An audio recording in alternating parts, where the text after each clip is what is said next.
რომელიც პარლამენტიდან პირდაპირ ეთერში გვერდთვებოდა. რამიშვილის ქუჩაზე სარეაბილიტაციო სამუშაოები 10 დღეში დასრულდება. შეიცვალა მიწისქვეშა კომუნიკაციები, მიმდინარეობს ახალი სანიაღვრე ქსელის მოწყობა და იგება 7000 კვადრატული მეტრის ასფალტის საფარი. გაკეთდება ბორდირები.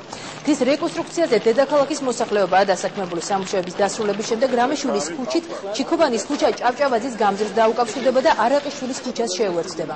უკვე დამონტაჟებულია ახალი შუქნიშნები რამიშვილის ქუჩაზე მიმდინარე სამუშაოები დღეს დედაქალაქის მერმა ათვალიერა და ადგილობრივ მოსახლეობასაც გაესალმა.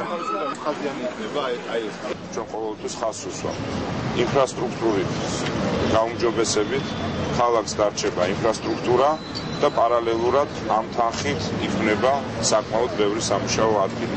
ეს ყველაზე სწორი სოციალური დახმარება, ვინაიდან ეს როგორც გითხარით, რჩება გზა, რჩება ხიდი, რჩება კომუნიკაცია, ქალაქს რაც თავის სიკეთე აქვს და პარალელურად ძალიან ბევრი სამუშაო ადგილი იქნება სწორედ ამ კუთხით. მოხდება სანიაღვრე ინფრასტრუქტურის მოწყობა, ასევე მიწისქვეშა კომუნიკაციები აღდგება. დაახლოებით 1 კვირიდან 10 დღის ვადაში აქ უკვე მოძრაობა გახსნილი იქნება, დამთავრებული იქნება სამუშაოები და რაც ყველაზე სასიხარულო ამ პროექტებში ჩართული არიან თბილისელები, დასაქმებულები არიან და ადგილობრივი თბილისელებისათვის და თბილისის სტუმრებისათვის უფრო კომფორტული და მოსახერხებელი გახდება ამ მიმართულებით გადაადგილება.